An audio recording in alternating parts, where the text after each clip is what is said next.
अस्सलामुअलैकुम। हमारे YouTube channel पर आप सब बहनों और भाइयों को खुशामदीद।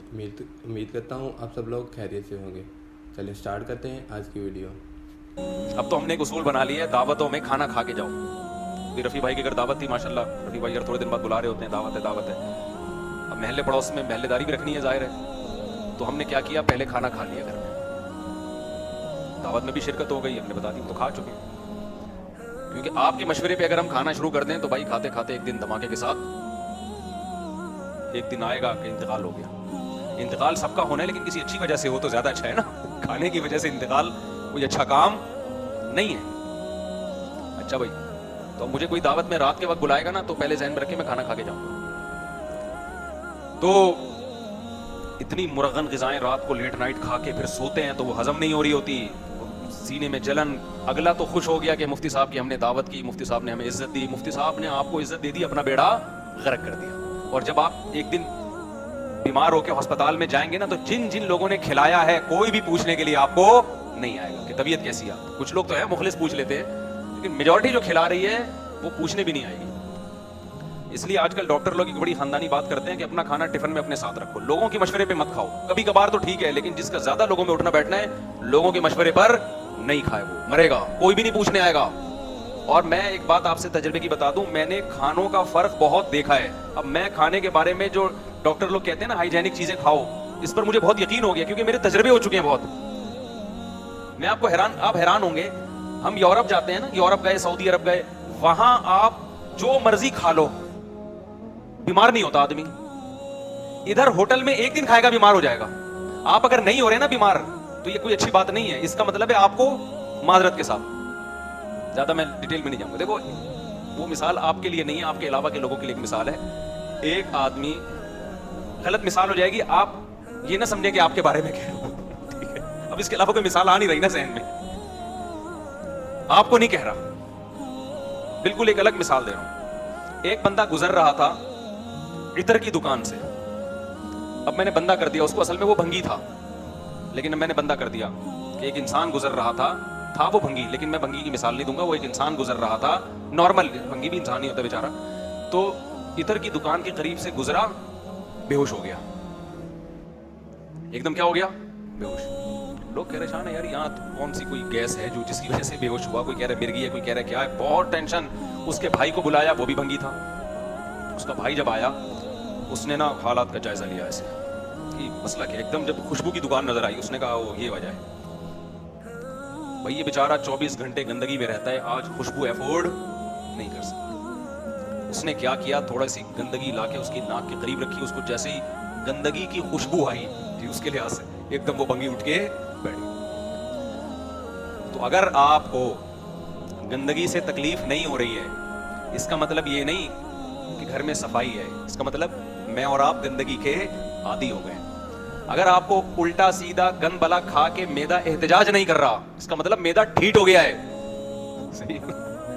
तो ये मतलब नहीं कि ये खुराकें नुक्स, ये मैंने डॉक्टर बताते हैं कि ये इसकी अलामत नहीं है कि अब ये खुराकें हजम हो रही हैं या जुज़्वे बदन बन रही है। मैदा ठीक हो गया है, अब वो सिग्नल ही नहीं दे रहा कि गलत खाया है आपने। उसके जो उसमें जो सेंसर लगे हुए हैं ना, उन्होंने काम करना छोड़ दिया। अब ये कोई बड़ी बीमारी पैदा करेगी ये खुराक। वो तो शुक्र है खा के पेट खराब हो जाता था, पेट बता देता था गलत खाया, पेट खराब नहीं हो रहा।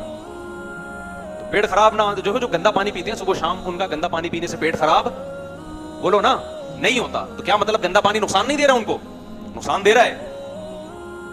पेट ने बताना छोड़ दिया कि गंद पिया है तूने।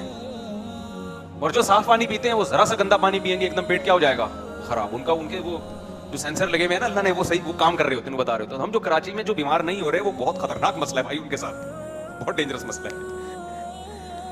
तो हमें तो जब यूरोप गए तो वहां तो सब कुछ फोड़ते फाड़ तो कुछ भी नहीं होता। इधर आओ, 2 दिन आदमी होटल में खाना खाता है, पता नहीं क्या शुरू हो जाता है। इसका मतलब भाई कोई बहुत बड़ा, सऊदी अरब में भी आप खाओ कुछ नहीं होता, इधर आते ही खाओगे वही चीज आप खाओगे, उसी कंपनी की लेके खाओगे आप, आते ही पेट खराब हो जाता है। इसका मतलब भाई कुछ गड़बड़ है, यहाँ पे कुछ गड़बड़ है। जिन मसालों को यहाँ खाया जा रहा है, उन मसालों पे बाहर मुल्कों में पाबंदी है, वहां कुछ और खिलाया जाता है, यहाँ कुछ और। कंपनियां भेजती हैं लेकिन उधर के लिए कुछ और है, यहां के लिए कुछ और है। तो खुदा के लिए अपनी जानों पे रहम करो मेरे भाई, छोड़ दो ये बाजारी चीजें खाना, छोड़ दो। दावतों में अपना खाना साथ लेके जाओ। जितने पैकिंग की चीजें आ रही हैं बिल्कुल छोड़ दो इनको। मैं तो घर में जब बिरयानी पकती है घर वालों से पहले पूछता हूं कि घर का मसाला है या डब्बे का मसाला है, बताओ पहले हमें। डब्बे का नहीं खाएगा, जाओ ऐसी की तैसी। घर का होगा तो खा लेंगे हम, नहीं वरना नहीं खाएंगे। वो डब्बे की चीजें नहीं खाओ मेरे भाई, डब्बे जैसे बन जाओगे। देखो जितनी कंपनियां हैं शायद कुछ अच्छी भी हो, हमारे यहाँ ये बिजनेस है, ये आपकी सेहतों पे मेहनत नहीं हो रही है, ये बिजनेस है। बिजनेस में जायका टेस्ट गेन करना पड़ता है, उसके लिए कुछ भी डाल दें वो तो टेस्ट चाहिए। और ये जो बिरयानियां यहाँ बन रही हैं ये टेस्टी भी बहुत इसी वजह से होती हैं। वहां बाहर में वो जायका नहीं आता क्योंकि वो ये वाला मसाला वहां पाबंदी है। नहीं आ रही बात समझ में? तो अपनी जानों पे रहम करो मेरे भाई। जो इन चीजों में अपना ख्याल ना रखे वो आखिरत के मामले में कहां से ख्याल रखेगा? आखिरत में कहां से ख्याल रखेगा? हमने बड़े बड़े उलमा से सुना है जो दस्तरखान पे अपना हाथ ना रोक सके ना, दस्तरखान पे हाथ ना रोक सके, वो ख्वाहिशात का गुलाम है, वो शरीयत पर अमल नहीं कर सकता। शरीयत पे अमल करना तो और ज्यादा मुश्किल है।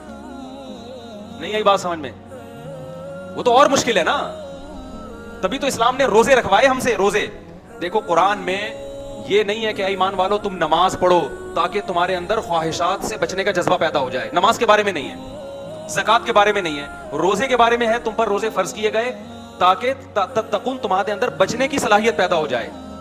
खूब अच्छी तरह समझे इस आयत को।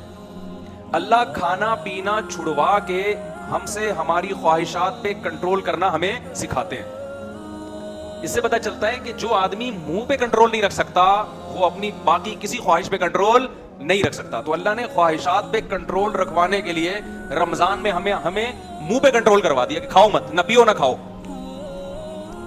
तो ये हमारे मजहब का हिस्सा है। ये समझते हो कि नहीं समझते? ये एक पोस्ट बड़ी खूबसूरत चली थी किसी की कि लोग ये तो देखते हैं कि दाढ़ी का साइज कितना होना चाहिए, सुन्नत क्या है। पेट में सुन्नत साइज क्या है बोलो? इसको नहीं देखते। हालांकि एक पेट का भी एक सुन्नत साइज है। कुदरत की तरफ से किसी का पेट बढ़ा हुआ, मैं बार बार कहता हूं, वो एक अलग बात है। लेकिन खा खा के पेट बढ़ा लेना ये ठीक अमल नहीं है। तो कंट्रोल करो मेरे भाई। उम्मीद करता हूँ आप सब लोगों को हमारी वीडियो अच्छी लगी होगी। अगर अच्छी लगी है तो इसे लाइक और शेयर ज़रूर करिएगा। मिलते हैं नेक्स्ट वीडियो में, तब तक के लिए अल्लाह हाफिज़।